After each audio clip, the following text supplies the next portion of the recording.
Good afternoon and welcome to another episode of Unscripted and Unchained RPG Review. I am DM Bloodworth, and as you can see by the graphics, today's video is another episode of Your Table, Your Dice, Your Fun. So this is going to be an opportunity to talk about my previous week in tabletop role playing or role playing games in general, including computer role playing, and I'll talk a little bit about that in this episode as well. So this is basically covering the week of August 21st through the 25th, so Monday through Friday. Although I will make a note about previous Sunday. Last Sunday, I had an interview with the creators of Mystic Days RPG, their special Clyde Caldwell edition of their tabletop role playing game that is going to launch on Kickstarter on September 1st. So, really looking forward to that. I'm going to have some additional videos coming up. I do have a live stream of our interview that you can find on my channel, but I'm also going to make another video probably later on today. Since I'm working over the week from Monday through Thursday, I might not have time to get around to doing another video. So I'm going to try to get it done sometime today, and it'll drop over the next couple of days. So that being said, let me start talking about my week in gaming. So last Tuesday, we finally got together for another session, session number 99 for my Advanced Dungeons and Dragons First Edition campaign, The Keepers of Queskatan. And so we all got together, and they are continuing their adventure towards an abandoned keep that is rumored to be the lair of a ancient plague dragon. And so not intimidated by the challenge, the group of heroes are heading their way northwards towards that keep. Very well prepared. All 8 of them are ready to engage in whatever challenge that they're going to encounter. So this is a party of predominantly 8th and 9th level player characters. One is 10th level, and they've been following along this storyline for a little over 2 years now, and the time in the game world has been pretty much one to one as well. So I know that there's a segment of the hobby that talks about one to one timing, and I would say that we're probably better than 80% accurate in matching up with that one-to-one time frame. But we've done it organically, and so without any kind of we're going to rush things forward here or slow things down there in order for it to kind of match up. We are on session 99, and I would say over the past 2 years and a couple of weeks, the second anniversary was actually August 11th. So 2 years and 2 weeks, and we've probably only missed, like genuinely missed, without makeup, 3 sessions in all of that time. At least that's to the best of my calculation, is about 3 sessions. So without further ado, let me show you the player's view of what they were looking at in the encounter that they had during that time frame. So I'm going to switch views. Okay, so what we're going to do now is we are going to transition over to the view of the Roll20, and so this is what the players had seen. I'm actually through player view, so you and they cannot see the remainder of the map here.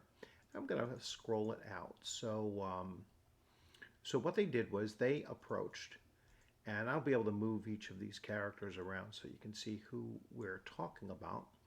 But they approached this keep here, and they were coming up the road. They saw that there was um, a reinforced door down over here, but they decided that instead of that, there's this breach in the wall that you can see over here. And they decided that they were going to actually, although it wasn't a full breach, like they could enter in, so they decided that they were going to scale this wall and then look over and see. So several of the several of the characters went up initially, and that was the illusionist thief, the paladin, and the ranger. Well, former ranger. I'm sorry, the bard. Um, Now, the paladin and the bard climbed up using his thieves ability. The paladin went up with a rope of climbing, and it's only a 40-foot wall, so it wasn't like it was, monumental for them or a very difficult task for them to do. And then the thief illusionist, he climbed up the wall as well, and they looked over into a scene that they immediately uh, determined that it was going to be, quite a bit of a challenge. So the druid was also, um, in flight, and she came up over and spotted everything. And then she has a telepathic ability through a magic item that she was able to tell them exactly what she was seeing. So, what they saw, looking through her mind's eye, and what the other three saw once they got up to the top of the village, up to the top of the wall, was they noticed some ghouls. In particular, this one ghoul here. They noticed a bunch of these are like infected humanoid zombies that they noticed. They noticed a wyvern that was also a diseased wyvern that they've encountered previously, and a dark figure here, a human figure, which they assumed was one of the dark druids, and they've been in conflict with this group going all the way back to the beginning of their adventures, really. So this is the root of their 2-year long quest at this point, trying to find a magical library that that is reputed to have been lost somewhere along its trade route. Um, it was like a magical library that dealt out children's books, but it was also the depository or repository, I should say, of an archmage's spell books, and that's clearly what they've been looking for. The archmage was the archmage that created, along with a fighter companion, created the keep and stronghold of Quescaton. So this is from B2, the keep on the Borderlands, and so for the last 2 years, they've been trying to track down all of the machinations of this archmage, and they have a feeling that this might be a major key in this keep might be a major key in tying up those loose ends. They have been warned that there is an ancient plague dragon that was either summoned or created or whatever by this archmage, and that this is reputed to be the keep that it can be found in. So they're already seeing some signs as they were approaching this keep that those rumors might in fact be true, because as they were passing through, there were no there were no signs of any kind of life in the air and the trees and the along the way for hours leading up to this section. So once they got to the top of the wall and they had gained initiative, and they initially started to prepare for the onslaught. So they had mounted the wall during their initiative round, and then the attack started coming upon them. So the first thing that happened was that the wyvern had ended up attacking the druid, striking her, once on its first pass of the attack. The ghouls actually struck Bernard here. You can see actually struck this thief illusionist and paralyzed him. So he was paralyzed in the very first round of the combat, and then between the paladin and the bard, what occurred was the druid, the evil druid here that you can see here. I can't highlight him because I'm in player mode. He had cast a stone to mud spell, which sent both Candrius the paladin and Angus the bard nearly toppling over, and Candrius actually did topple over and fall 40 feet to the ground below, taking 14 hit points of damage from that fall, and the bard actually made a dexterity save and prevented himself from actually falling, so he stayed on the wall.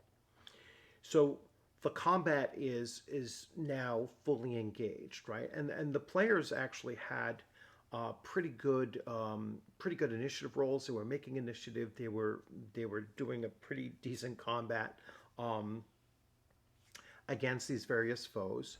The both magic users cast lightning bolt spells at the wyvern. The wyvern made both saving throws, but it still took a decent amount of damage. And then the archers came into play.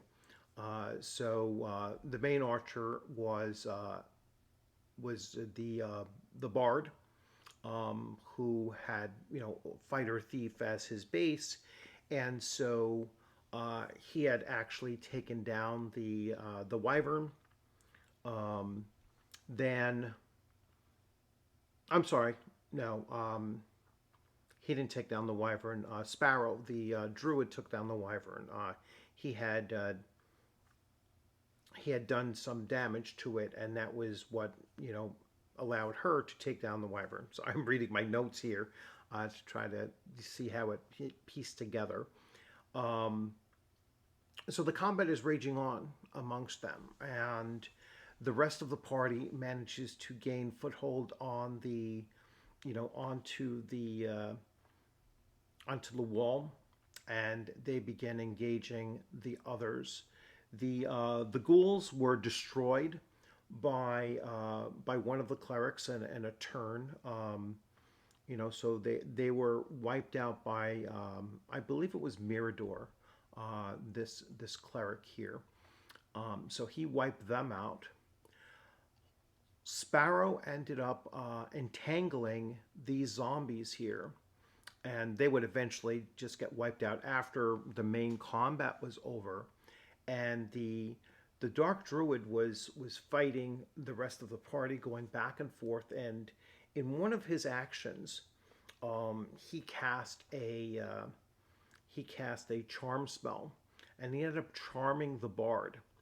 And before the rest of the party really knew it, um, the bard suddenly, so he did not fire his second shot with his longbow during his combat round, and they weren't they weren't quite sure what was going on with that why he didn't follow up with his second shot. And then the following round, um, he then started firing upon the party itself. In the meantime, one more round thereafter, the druid was actually killed, and the rest of the party then started to realize that the bard was still controlled, and so they started casting a variety of spells in order to break that charm. The first thing that they did was Breeze cast a hold person on the bard, and so he was held in place. So he was no longer a threat to them. And then Mirador cast a special ability of charm person in order to he tried to cast this charm person I'm sorry he tried to cast this charm person on the druid to get him to but as you can see, the roll here, I made a roll of a 17, and so he actually broke. It was such an important thing at the time that he actually broke that charm. Then it got to a point here. Mirador cast a Cure Light Wounds on one of the other members. Let's see, Cure Serious Wounds, Cure Serious Wounds. The party did take a number of um, pretty severe hits, and they managed. There was some place in here that a spell was cast on on the bard, breaking the charm on him at that point. And they also just kind of waited out some of the other effects that were going on. They started curing each other up. What damage they took. At one point, they dispatched these humanoid zombie kind of disease type things. They weren't turnable like a regular zombie are concerned, because they're more zombies created by the disease effect that was on them.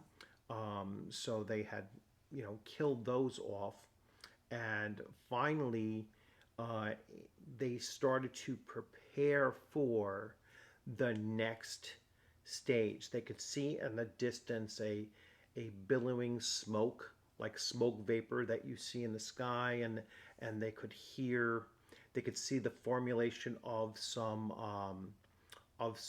clouds forming up. And so since they know that they're acting against druids here, the druid in the party was like, well, she can take advantage of the fact that they're bringing about the clouds here, and so she's going to start to prepare a call lightning spell herself.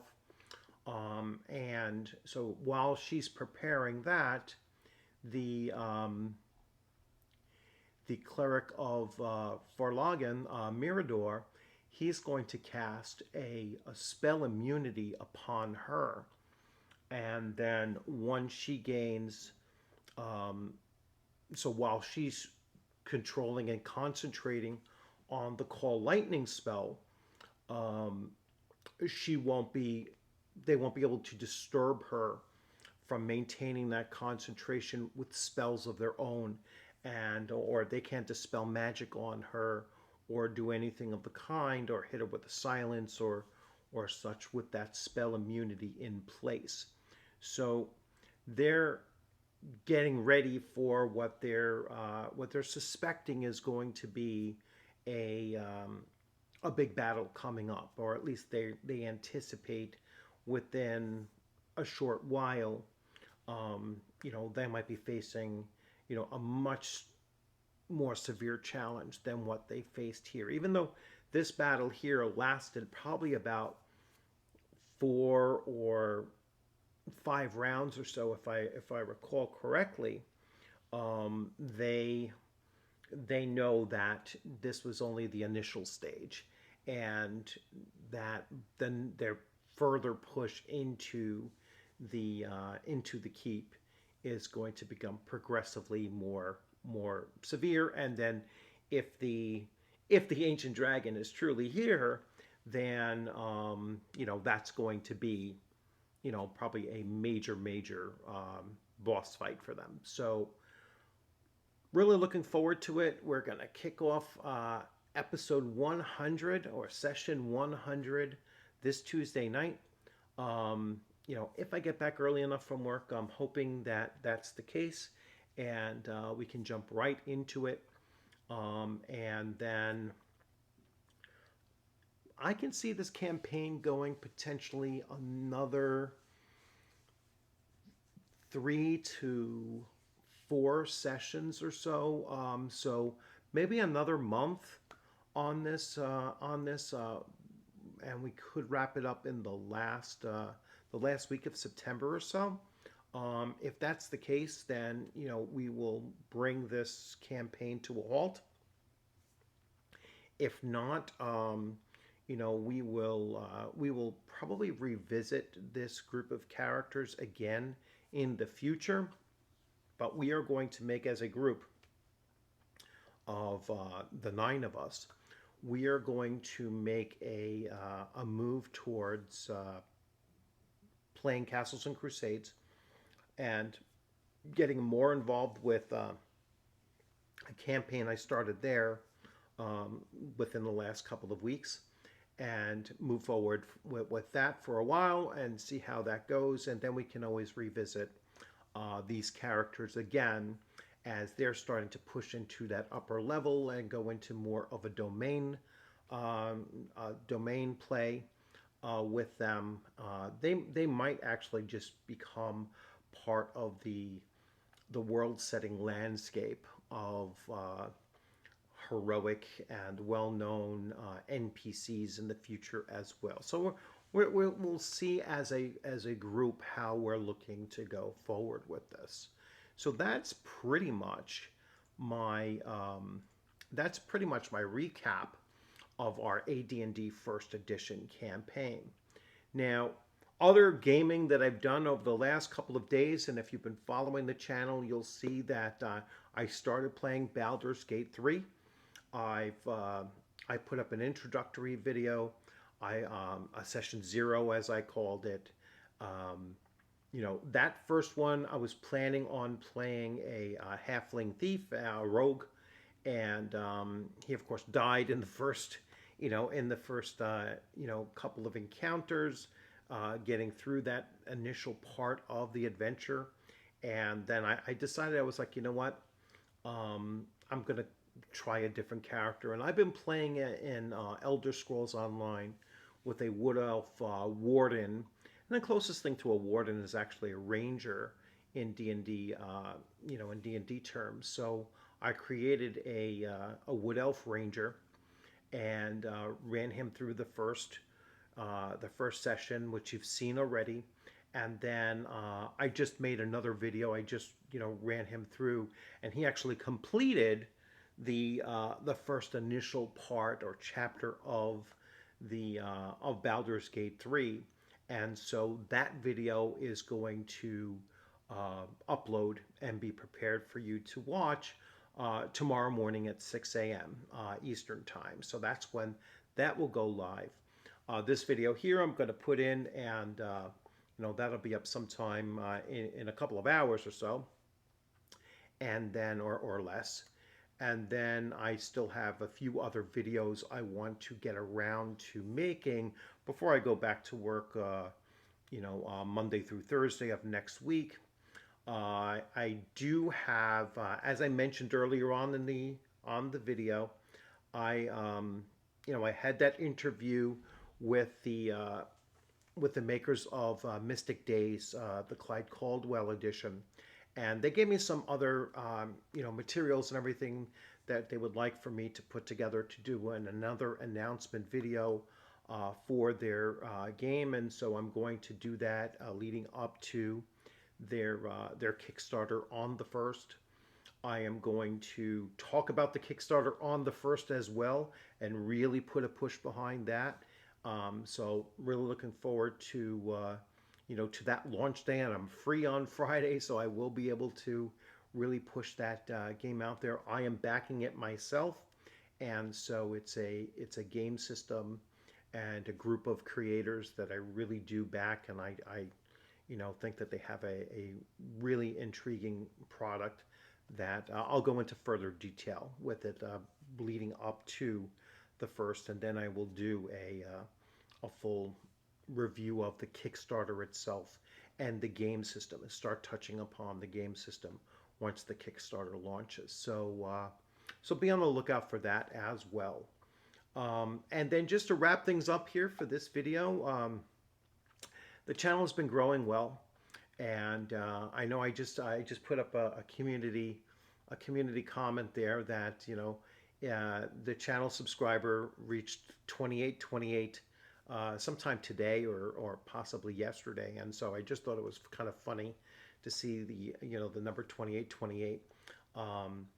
Looking forward to push through, and hopefully by the end of this year, by the anniversary date of this channel is 12/30, so December 30th. So hopefully the the channel will reach to a subscriber base of 3,000 by then, and I will be doing a giveaway of several items that I do have. So I'll be doing several giveaways along that. So if we can get it to that point prior to then, that's even better, and I'll get those giveaways out even further. I'm going to do a separate video on that as well and actually show you some of the items that I will be giving away once the channel does hit 3,000 subscribers.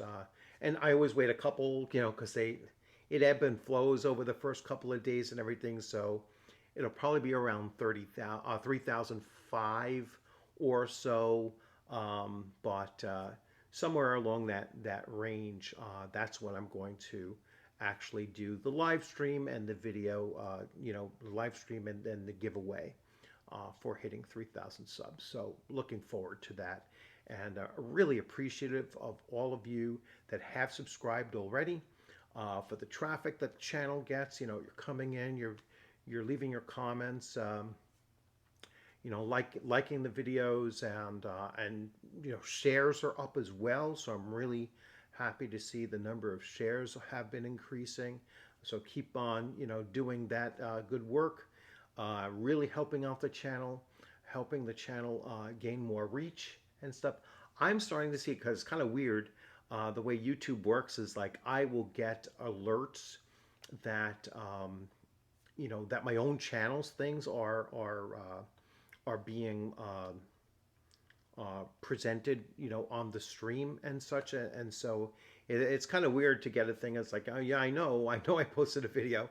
I don't need an alert that I posted my own video. So I know that as the channel is getting larger, there's far more alerts going out there, and people are becoming aware of the channel. And like I said, it's been growing pretty steady. I've been super happy with it, and really do appreciate everything that you as subscribers, and even those that are passing through and just watching and everything, I encourage you to subscribe. Hit the alert button so you get alert when something comes out. When I put up videos, I try to put up 3 to 5 videos a week. I'm going to go back to some more shorts. So I have tons of art cards, and I'm currently working on the Boris art cards as well. So a couple of those are going to probably get dished out over this weekend, probably 1 or 2 again tonight, and then a whole bunch tomorrow. And I'm going to try to spread these out over the next 4 or so days while I'm working from Monday through Thursday. That way there's no real gap in between content coming out on the channel. So as always, enjoy the rest of your weekend. I look forward to seeing you on a gaming screen sometime soon, or at a convention. I have a couple conventions that are coming up that I'm really looking forward to. I'll be talking a little bit more about the convention in September with the game, with the adventure that I'm actually still putting together. And I think I have all of the materials that I actually need for that. So looking forward to that as well. And and then I had a couple other videos that I had kind of in the works that I wanted to talk about as far as like gameplay is concerned and as far as game mastery is concerned and such like that. So be on the lookout for quite a few videos over this next week and a half or so, despite the fact that I'm not going to be around very much for the 4 days, Monday through Thursday. So thanks for joining. Have a great day. Take care. Thanks.